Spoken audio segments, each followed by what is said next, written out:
ಬೆಳಗಾವಿ ಜಿಲ್ಲೆಯಲ್ಲಿ ನಮ್ಮ ರಸ್ತೆಗಳು ಅಪಘಾತ ಆಗುವುದು ತುಂಬ ಜಾಸ್ತಿ ಇದೆ. ಪ್ರತಿ ವರ್ಷವೂ ಸುಮಾರು 800 ಜನ ಈ ರಸ್ತೆ ಅಪಘಾತದಲ್ಲಿ ತೀರಿ ಹೋಗ್ತಾ ಇದ್ದಾರೆ. ಈ ಅಪಘಾತದಲ್ಲಿ ಪರ್ಟಿಕ್ಯುಲರ್ ಆಗಿ ಕಬ್ಬಿನ ಸೀಸನ್ ಸಂದರ್ಭದಲ್ಲಿ, ಉಳಿದ ಸೀಸನಲ್ಲಿ ತಿಂಗಳಿಗೆ ಒಂದು 50ರಿಂದ 55 ಜನ ಸಾಯ್ತಾ ಇದ್ದಾರೆ. ಈ ಕಬ್ಬಿನ ಸೀಸನ್ ಶುರುವಾದ ಮೇಲೆ October, November, December, Jan, February ಈ 5 ತಿಂಗಳ ಸಂದರ್ಭದಲ್ಲಿ 70ರಿಂದ 80 ಜನ ಪ್ರತಿ ದಿವಸನೂ ಒಬ್ಬರೇ ಇಲ್ಲ ಇಬ್ಬರು ಈ ಕಬ್ಬಿನ ಗಾಡಿಯಲ್ಲಿ ಟ್ರೈಲರಲ್ಲಿ ಒಂದು ಒಡೆದು ಸತ್ತೋಗ್ತಾ ಇದ್ದಾರೆ. ಇಲ್ಲ ಟ್ರೈಲರ್ ಅವರು ಸ್ವಲ್ಪ ಸರಿಯಾಗಿ ಓಡಿಸೋದ ಕಾರಣ ಡೆತ್ ಆಗ್ತಾ ಇದ್ದಾರೆ. ಈ ಸೀಸನಲ್ಲಿ ಬೇರೆ ಸೀಸನ್ಗಳಕ್ಕಿಂತ ಈ ಸೀಸನಲ್ಲಿ ಸ್ವಲ್ಪ ಜನ ಡೆತ್ ಆಗುವುದು ಜಾಸ್ತಿ ಆಗಿದೆ.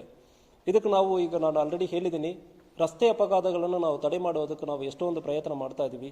800 ಜೀವ ಕಳ್ಕೊಳ್ತಾ ಇದ್ದಾರೆ. ಇದರಲ್ಲಿ ಭಾಳಷ್ಟು ಅಮಾಯಕರಿದ್ದಾರೆ.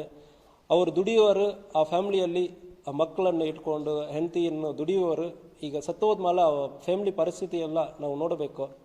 ಅದಕ್ಕಾಗಿ ಈಗ ನಾವು ಒಂದು ಕಟ್ಟುನಿಟ್ಟಾಗಿ ಒಂದು ಕ್ರಮ ಕೈಗೊಳ್ಳೋದಕ್ಕೆ ಪ್ರಯತ್ನ ಮಾಡ್ತಾ ಇದ್ದೀವಿ ಮತ್ತು ಆಫೀಸರ್ಗಳಿಗೆ ಸೂಚನೆ ಕೊಟ್ಟಿದ್ದೀವಿ. ಯಾವುದೇ ಕಬ್ಬಿನ ಲಾರಿ ಮತ್ತು ಟ್ರೈಲರ್ ಇರುತ್ತಂದ್ರೆ ಕಬ್ಬಿನದ ಲೋಡ್ ಇರುವಾಗಲೂ ಮತ್ತು ಲೋಡ್ ಇಲ್ಲದೆ ಸಂದರ್ಭಗಳಲ್ಲಿ ಕೂಡ ಹಿಂದುಗಡೆ ಕಡ್ಡಾಯವಾಗಿ ರಿಫ್ಲೆಕ್ಟರ್ ಕ್ಲಾತನ್ನು ಹಾಕ್ಕೊಂಡು ಹೋಗಬೇಕು. ಇದನ್ನು ಪ್ರತಿಯೊಂದು ಫ್ಯಾಕ್ಟ್ರಿಯವರು ಕೂಡ ಇನ್ಶೂರ್ ಮಾಡಬೇಕು. ಅವರವರ ಫ್ಯಾಕ್ಟ್ರಿಗೆ ಬರುವ ಪ್ರತಿಯೊಂದು ಕಬ್ಬಿನ ಟ್ರ್ಯಾಕ್ಟರ್, ಲಾರಿ ಯಾವುದು ಬರುತ್ತೆ ಅಂದ್ರೂ ಹಿಂದುಗಡೆ ಕಡ್ಡಾಯವಾಗಿ ವಿಸಿಬಲ್ ಆಗಿ ಕಾಣುವುದ ಥರ ರಿಫ್ಲೆಕ್ಟರ್ ಕ್ಲಾತನ್ನು ಹಾಕಿಕೊಳ್ಳಬೇಕು. ಅದೇ ರೀತಿಯಲ್ಲಿ ಅನ್ಲೋಡ್ ಮಾಡಿ ನಂತರ ಕೂಡ ಭಾಳಷ್ಟು ಟ್ರ್ಯಾಕ್ಟರ್ಗಳಲ್ಲಿ ಇಂಡಿಕೇಟರ್ಸ್ ಇರುವುದಿಲ್ಲ. ಆದ್ದರಿಂದ ಕಡ್ಡಾಯವಾಗಿ ಪ್ರತಿಯೊಂದು ಗಾಡಿಯಲ್ಲಿ ಕೂಡ ಇದು ರಿಫ್ಲೆಕ್ಟರ್ ಕ್ಲಾತ್ ಹಾಕ್ಕೊಂಡು ಹೋಗಬೇಕು. ಆ ಇಲ್ಲದ ಸಂದರ್ಭದಲ್ಲಿ ಖಂಡಿತವಾಗಿ ನಾವು ಕೇಸ್ ಮಾಡ್ತೀವಿ.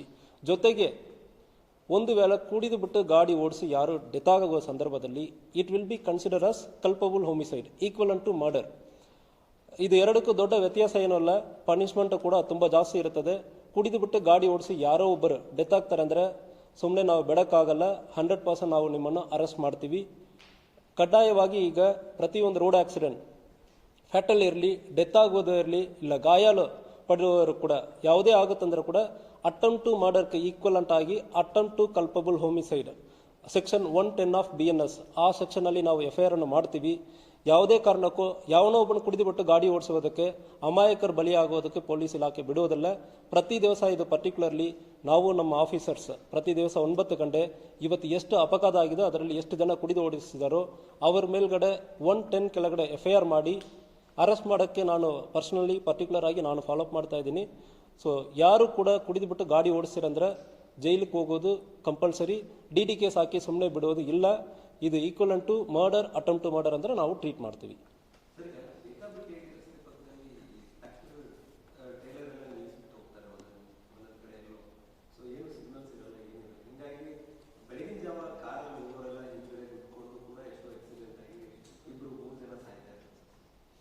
ಸೊ ಇದಕ್ಕೆ ಈ ಸೀಸನ್ ಸ್ಟಾರ್ಟ್ ಆಗೋದಕ್ಕೆ ಮುಂಚೆನೇ ಕೂಡ ಹಾರ್ವೆಸ್ಟರ್ ಮತ್ತು ಟ್ರಾನ್ಸ್ಪೋರ್ಟರ್ ಆರ್ಗನೈಸೇಷನನ್ನು ಕರೆದು ಮಾತನಾಡಲಾಗಿದೆ. ಈಗ ನಾವು ಆಫೀಸರ್ಸ್ ಕೂಡ ಸೂಚನೆಗಳು ಕೊಡ್ತಾ ಇದ್ದೀವಿ. ಎಲ್ಲಿ ಒಂದು ಕಡೆ ಟ್ರೈಲರನ್ನು ನಿಲ್ಲಿಸುವಾಗ ಕಡ್ಡಾಯವಾಗಿ ರಿಫ್ಲೆಕ್ಟರ್, ನೀವು ಫಸ್ಟ್ ಆಫ್ ಆಲ್ ಪಾರ್ಕಿಂಗ್ ಮಾಡುವುದು ರೋಡ್ ಬಿಟ್ಟು ಕಂಪ್ಲೀಟಾಗಿ ಬಿಟ್ಟು ಜಾಗ ಬಿಟ್ಟು, ಎಷ್ಟು ಜಾಗ ರೋಡ್ ಯಾವುದೇ ಕಾರಣಕ್ಕೂ ಕೂಡ ನೀವು ರೋಡ್ ಮಧ್ಯದಲ್ಲಿ ಗಾಡಿಯನ್ನು ನಿಲ್ಲಿಸೋಕ್ಕಾಗಲ್ಲ. ಟ್ರ್ಯಾಕ್ಟರನ್ನು ಬಂದು ನಿಲ್ಲಿಸಬಾರದು. ನಿಲ್ಲಿಸ್ತೀರಂದ್ರೆ ಅಂತಹ ಕೇಸ್ ಆಗುವ ಸಂದರ್ಭದಲ್ಲಿ ಕಾನೂನು ರೀತಿಯಲ್ಲಿ ಕ್ರಮ ಕೈಗೊಳ್ಳುತ್ತೀವಿ. ಅದೇ ರೀತಿಯಲ್ಲಿ ಗಾಡಿ ನಿಲ್ಲಿಸುವ ಸಂದರ್ಭದಲ್ಲಿಯೇ ಕೂಡ ರಿಫ್ಲೆಕ್ಟರ್ ಕ್ಲಾತನ್ನು ಹಾಕಿನೇ ನಿಲ್ಲಿಸಬೇಕು. ಇಲ್ಲಾಂದರೆ ಗಾಡಿಯನ್ನು ಕೂಡ ನಾವು ಸೀಸ್ ಮಾಡಬೇಕಾಗುತ್ತದೆ ಕೇಸಿಗೆ. ಇದು ಒಂದು ರೀತಿಯಲ್ಲಿ ಈ ಬೇಸಿಕ್ ಜವಾಬ್ದಾರಿಯನ್ನು ಹಾರ್ವೆಸ್ಟರ್ ಮತ್ತು ಟ್ರ್ಯಾಕ್ಟರ್ ಡ್ರೈವರ್ಸ್, ಇದು ತುಂಬ ಈಸಿಯಾದ ಕೆಲಸ. ಒಂದು ರಿಫ್ಲೆಕ್ಟರ್ ಕ್ಲಾತನ್ನು ಗಾಡಿ ಹಿಂದುಗಡೆ ಹಾಕೋದು ಈಸಿಯಾದ ಕೆಲಸ. ಈ ಕೆಲಸ ಆಗಲ್ಲ ಅಂದರೆ ರೈತರಿಗೆ ಅನ್ಯಾಯ ಆಗ್ತದೆ. ಗಾಡಿ ಅದು ಕಬ್ಬಿಣದ ಲೋಡ್ ಆದಮೇಲೆ ಅದು ಸ್ಟೇಷನ್ ಕರ್ಕೊಂಡೋಗಿ ಅದು ಪ್ರಾಸೆಸ್ ಮಾಡೋದಕ್ಕೆ ಡಿಲೇ ಆಗುತ್ತದೆ, ವೆಯ್ಟ್ ಕಮ್ಮಿ ಆಗುತ್ತದೆ.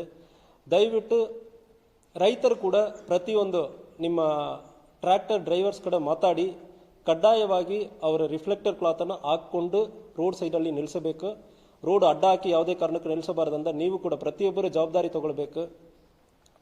ನಿಮ್ಮ ಏರಿಯಾನಲ್ಲಿ ಒಂದು ಕಬ್ಬು ಲೋಡ್ ಆಗೋ ಸಂದರ್ಭದಲ್ಲಿ ಯಾವುದೇ ಒಂದು ಜೀವ ಹೋಗೋದಕ್ಕೆ ನೀವು ಯಾವುದೇ ಅವಕಾಶ ಕೊಡಬಾರ್ದಂದ್ರೆ ಹೇಳಿಕೊಳ್ತೀನಿ.